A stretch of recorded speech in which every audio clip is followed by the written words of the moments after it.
I'm Mobo Joe. I'm the one who bought the Ruthless Juvenile Doghouse Posse. I've been in this game now a little bit over 25 years. And I've been back for the last couple of years, been working on getting back in this game. I'm working on a new project. I got some new stuff coming. And I'm just doing what I do and what I love to do. And that's what I do. Man, I started out with Ruthless Juvenile, lower level organization, Doghouse Posse. I done work with Ricky B, Cheeky Black. I done work with Lil Goldie. I done work with a whole lot of artists, you know, a lot of them. It started really with me and Ace Nitty with the lower level. That was my first artist, and we growed up together. And man, I was just out there, you know, living in the streets, doing my thing. And when I wanted to do something different and try to turn my life around and do something positive, you know, and I found out he was rapping. I sat down, I had a talk with him, and from there on, we just started recording music and, you know, going on. That just led from one thing to the next thing and got me where I'm at today. But like I say, it was just an idea of I had and I wanted to do something different, and I believe I can do it just watching the industry that was going on with the NWA and, you know, Ghetto Boys and all that. You know, I was already living that life and I had money and I wanted to do something, you know, different than what I was doing. Man, well, first, let me shout out my boy again, because without him, I probably don't even be alive today. Talking about, I owe this man here so much. This is like, you know, you be hearing a lot of people saying, real, these real people. This is real people right here. I'm like, he didn't know me from a hole in the wall. You know what I'm saying? I was on the street wilding. He took me into his house, you know what I'm saying? And, you know, and laid out, you know, make yourself at home. You ain't gonna find nobody that, you know, that do no things like that. You know what I'm saying? So I owe this man here a lot. I'm not talking about this man done a lot for me. When I went to the pen and he went to the feds, me and him still was, you know, corresponding. He was telling his girl to send me money that he didn't have to me. But I was, you know what I'm saying? So I got this dude here. I owe this man a lot. I love this dude. But looking back at the project, the Ruthless Juvenile project, I didn't, tell you the truth, I didn't really think it was gonna blow like it did. You know, we did, basically I was just doing this to put the West Bank on the map. You know what I'm saying? Because at the time when Bounce was at its peak, you ain't hear too many people from the West Bank, you know, rapping besides Tim Smooth and Bust Down, and it was like, you know, late 80s, you know what I'm saying? So we wasn't, you know, like really on the map. So we just did the album just to put the West Bank on the map, and it really blowed up. It put New Orleans on the map bigger than, you know what I'm saying, what it was at the time, because at the time you didn't have your Soldiers and your Juvenile. You had them, but there was more folks going on the bounce. We was in the studio. We was, you know, doing another song, I forget. It was supposed to be on a second disc. But anyway, Mo came in there, shut it down. He was like, "Hey man, we gotta do a bounce song." I was totally against it. No way, no indeed. But Lil Badness, you know, free Lil Badness, gotta give a shout out to him. He really was the one that pushed me to do it. You know what I'm saying? I really didn't want to do it. I wasn't no bounce rapper. You know what I'm saying? So we did the bounce rap thing, and it really opened the door for the Ruthless Juvenile album to do what it did, because we got the market in New Orleans with that, run that there. You know what I'm saying? So it was a good thing to do the bounce song, but I was totally against it. I didn't want to do it. I think too, what helped a lot too, that, because he made the track. He made the track, and once he laid the track, all they had to do was follow it, and then like you said, he opened the door and like, well, look, folks, you know what I'm saying? And it came out, it was a good But the track that laid down, the track really got us where we need to be at. And then as we started to lay it down and it began to develop into something special, then, you know, we was all behind the, you know, the project, and that would really set, like I said, that's what, like Mo said, that would like really set the Ruthless Juvenile up, you know, on top. I'm gonna be truthful.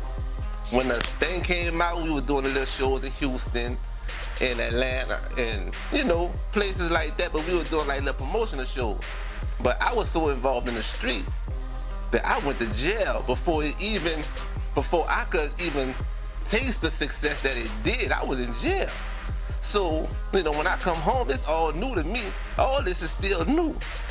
You know what I'm saying? Because the things I done been through and things I done put Mo through from, you know, from my past aggression when I was a youngster, you know what I'm saying? So I didn't really taste the success like they did. You know, I was locked up. Then Mo got locked up. Then that's when, you know, that's why a lot of people sleeping on Mobo camp. But we about to wake y'all up, believe that. We about to wake y'all up.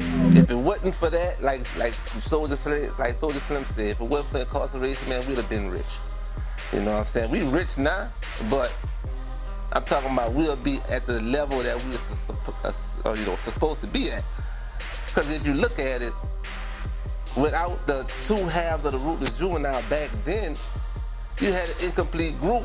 You know what I'm saying? And we was doing shows. Brandon was doing shows with, you know, with lower level. You know what I'm saying? And it wasn't.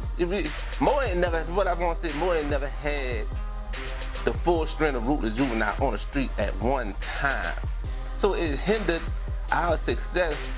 And I want to tell you know, these young dudes out here, man, the street life,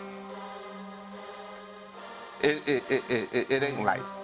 You ain't, man, focus on your music, your family, and people who love you. That street, they ain't got no friends, they ain't got no picks and chooses, for real. You know what I'm saying? And if I had to do all that over again, man. I look at it like this here, from what I learned. We always say the game, the dope game, the street game.